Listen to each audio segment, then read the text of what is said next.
자, 지금 준법 투쟁을 하고 있는 철도 노조 다음 달 5일부터 무기한 총파업에 들어가겠다고 선언했습니다. 서울 지하철 노조도 총파업 의사를 밝힌 상태라서 12월 연말에는 교통 대란이 일어나는 것이 아니냐 이런 우려가 나오고 있는데요. 왜 파업에 나서게 된 걸까요? 이근조 전국 철도 노조 정책기획실장 전화로 연결해서 관련된 이야기 나눠보도록 하겠습니다. 실장님 나와 계십니까? 네, 안녕하세요. 철도노조 정책실장 이근조입니다. 예, 네. 안녕하십니까 실장님. 네. 먼저 이 철도 노조에 대해서 좀 알아보고 가야 될 것 같은데요. 철도 노조가 지금 지하철을 관할하는 노조가 여러 곳이 있잖아요. 철도 노조가 네. 어떤 곳인지부터 좀 설명 부탁드리겠습니다. 지금 철도 노조는 이제 노선으로 말하면 수도권의 이제 1, 3, 4호선, 경의중앙선 이런 이제 전동차 운영을 책임지고요. 예. 그다음에 이용하시는 KTX나 새마을 무궁화 같은 열차 운영을 하는 그런 것들 책임지는 이제 철도공사에서 일하는 노동자들, 그다음에 철도공사 자회사에서 일하는 노동자들 이렇게 구성된 노동조합입니다. 네. 알겠습니다. 그 지금 상황을 짚어보면요. 지금 태업 내지는 그 준법 투쟁을 하고 계시잖아요. 그리고 네. 12월에 총파업에 들어가겠다 이렇게 밝힌 상태란 말이에요. 가장 중요한 게 이렇게 판단을 하게 되신, 이렇게 결정을 하게 되신 그 배경이 뭔지 이 부분부터 좀 말씀을 부탁드릴게요. 네, 일단 이제 철도 이제 왜 파업을 결심한 상황을 좀 설명드려야 될 것 같은데, 예. 이제 철도가 사실 이제 철길 주변에서 열차가 운행한 주변에서 일을 하다 보니까 저희가 되게 한재 사망이 높은 회사입니다. 예. 네, 거의 2005년부터 연평균 2명의 노동자가 작업 중에 돌아가시고 있고요. 그리고 이제 저희 공기업이긴 하지만 임금도 거의 공기업 최하위 수준 이렇게 예. 돼 있고. 저희가 4년째 회사로부터 경조사비도 제대로 못 받고 있어요. 그렇고, 그다음에 이제 저희가 교대 근무를 하다 보니까 기존에 이제 3조 2교대에서 4조 2교대로 바꾸자 이런 합의들을 했었는데 이런 합의조차도 회사에서 잘 지켜지지 않고 있는 상황입니다. 이게 이제 현재까지 이제 철도가 좀 가지고 있는 상황들이고, 이제 올해 좀 바뀐 거는 철도공사가 이제 1,566명 정도에 달한 인력을 줄이고, 예. 그다음에 이제 새로 올해 연말에 서해선, 동해선 이렇게 많은 노선들이 개통을 하는데 거기에 대한 업무들 외주화하고 안전 업무를 줄이겠다. 이런 상황들이 하나 더 있고요. 예. 그다음에 이제 임금과 관련해서는 작년에도 저희가 임금을 7개월 늦게 지급받았어요. 예. 올해도 철도공사에서 임금을 제때 지급하지 않겠다. 이런 입장들을 이제 교섭상에서 제출을 했었고, 그러다 보니까 이제 현장에서 일하는 노동자들이 이렇게 있다가는 좀 안전도 위험하고 되게 미래를 기대할 수가 없다라는 좀 위기감들이 강하게 들었고, 예. 노동조합에서 이제 그래서 교섭 결렬을 하고 쟁의 찬반 투표를 했는데 최근 한 5년 동안 가장 높은 투표율하고 찬성률이 나왔습니다. 조합원들이 찬성률이 얼마나 나왔습니까? 예, 76.59% 나왔고요. 예. 압도적으로 쟁의행위 파업에 찬성을 해주셔서 저희들이 이제 그 일정들을 좀 밟게 되었습니다. 임금을 제때 지급하지 않는다고 말씀을 해주셨는데 이게 무슨 말씀이신가요? 월급을 제대로 안 준다는 얘기인가요?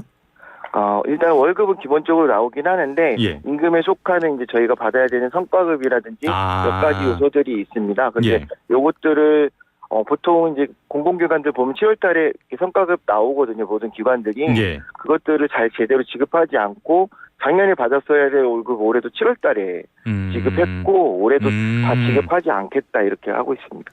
알겠습니다. 또 하나 짚어볼 게 임금이 공기업 최하 수준이라고 말씀을 하셨는데 네. 임직원들의 평균 연봉 이런 것들도 숫자 같은 게 나온 게 있습니까? 이건 이제 좀 편차들이 커서 저희들이 이제 직군에 따라서 많이 다르거든요. 예. 네, 많이 그렇고 가끔씩은 이제 기관사 분들이 되게 높은 연봉을 얘기하시기도 하는데 그분들은 엄청나게 시간내하고 휴일 근무를 밀려서 운행을 하세요. 어렵게. 그렇죠. 그런 특성들이 있고 네. 저희들은 이제 상대적으로 신입사원들 같은 경우에 지금 219만 7,300원 정도 기본급을 받거든요.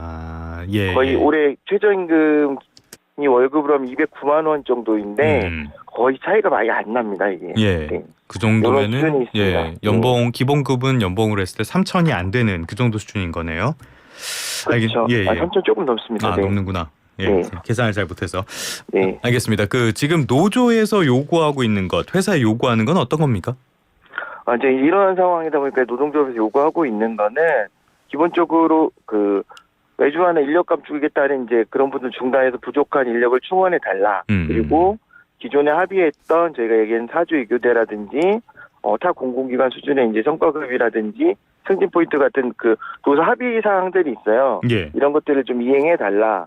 그리고 임금 인상에 있어서는 정부가 임금 인상 가이드를 정하거든요, 매년. 예. 올해는 2.5%고요. 그 정도 수준의 기본급을 인상해 달라. 뭐 그리고 그 밖에 이제 운전실 감시 카메라를 설치하지 말자 이런 요구들이 있습니다. 네. 2.5% 인상 이런 것들은 물가 상승률 같은 걸 고를 때 적정한 수준인 것으로 보이는데 지금 회사 쪽이랑 합의가 안 된 거잖아요. 어떤 부분에서 합의가 안 됐습니까? 이제 철도공사가 이제 이거를 안 하겠다고 하는 거는 예. 일단 철도공사가 올해 이제 그 공공기관 총인건비 제도에 좀 제한을 받고 있거든요. 예. 그러다 보니까 그 기준을 넘친다 이렇게 하면서 그 정도의 임금 인상조차도 어렵고 그나마 이제 올해는 그 연차도 다 2월을 해라. 예. 이렇게 얘기를 하고 있고 실제 공사의 요구를 다 들어도 아까 얘기했던 우리가 받아야 될 이제 미지급된 그 임금 부분들을 올해 지금 못한다. 이러고 있는 상황입니다. 그래서 이게 그 공사의 요구를 다 수용을 해도 노동조합이 조합원들이 올해 임금에 더 받을 돈이 오히려 못 받는다는 걸 합의해달라고 하니까 예. 임금에 대한 좀 어려움이 있는 것 같습니다. 여기에 대해서는 청취자분들도 많은 생각을 하실 것 같은데요. 의견 있으시면 우물정의 0945로 문자 보내주시면 되겠습니다. 자, 조금 전에 노동자 외주화 그리고 인력 감축 이런 것도 문제로 지적을 하셨는데요. 이게 왜 진행이 된 겁니까? 인력 감축이? 이제 이 인력 감축이 시작된 거는 이제 22년 말에 이제 정부에서 공공기관들 혁신 계획들을 좀 확정을 했고요. 그때 이제 뭐 기능 조정이라든지 인력 효율화, 뭐 자산 정비 이런 것들을 좀 결정을 했습니다. 이 중에서 철도공사가 인력 부분에서 1,566명을 줄이겠다라고 이제 발표를 했고 그러다 보니까 이제 사실은 그 인력을 감축해야 되는 요소가 있는데 저희가 이제 그럴 수 없는 상황들이 발생하니까 신규 개통되는 노선들의 이제 외주화들을 공사가 진행하려고 하고 있는 상황입니다. 알겠습니다. 여러 가지 지금 문제가 좀 겹쳐 있는 것으로 보이는데 결국에 노조는 지금 회사 쪽에 문제가 있다. 파업에 이르게 된 근본적인 원인은 회사 쪽에 있다. 이렇게 보시겠죠? 네, 그렇죠. 회사 쪽에 있다고 보고 있고 사실 이제 그 사실 좀 이게 공공기관 공기업이다 보니까 좀 어려움도 있는 것 같아요. 사실은 정부 정책의 부분들이 있어서 아무래도 그 정책을 결정하는 뭐 국토부나 기재부들 특히 이제 기재부에서 관련한 내용들을 많이 결정하고 있는데 이 내용들 좀 적극적으로 나오셔서 중간에 가능한지 어려움은 없는지 확인하고 조정들을 해주셔야 되는데 그런 조정의 역할들이 이제 거의 없다 보니까 노사 간의 갈등이 좀 이렇게 시작이 되는 것 같습니다. 알겠습니다. 눈치만 보고 조정 기능을 제대로 못하고 있다. 상황은 알겠고요. 지금 서울 지하철 노조 역시 다음 달에 총파업을 예고한 상태잖아요. 이렇게 철도 노조랑 양쪽이 같이 파업을 진행하는 상황 흔치 않았던 것 같은데 양쪽이 같이 파업을 한 원인은 어떻게 보고 계십니까? 이게 저희가 특별히 맞춘 건 아니고, 그, 사실 공공기관이 이제 보통 연말에 그 정산들을 하잖아요. 회계가 끝나고, 임금도 마찬가지로 이제 12월 달쯤 되면은 임금이 마무리되고 정산이 되어야 되는 이제 일정들이 존재를 해요. 그러다 보니까 임금 교섭들이 보통 11월이나 12월 이렇게 좀 몰리게 되고, 그러면서 일정들이 좀 비슷하게 간 것 같고요. 다만 이제 내용들이 좀 유사함들이 존재한데, 이거는 정부에서 이제 가지고 있는 정책들이 있는 거죠. 저희 철도공사랑 비슷하게 서울교통공사도 인력 감축이나 이제 외주화 이런 부분들이 많이 남아 있고 그런 부분들이 이제 현장에서 그 철도를 이제 책임지는 이런 노동자들 입장에서는 안전상의 위험이나 공공성에 문제가 있다. 이런 부분들을 같이 유사하게 얘기하는 것 같습니다. 알겠습니다. 지금까지 상황을 파악해봤고요. 이 부분은 또 한번 짚어봐야 될 것 같습니다. 지금 철도노조에서 준법 투쟁을 닷새째 진행을 하고 있는데요. 이렇기 때문에 출퇴근에 이 지하철 이용하는 직장인들이 피해를 보고 있다. 이런 소식도 전해지고 있거든요. 열차 지연 상황은 지금 어떻습니까?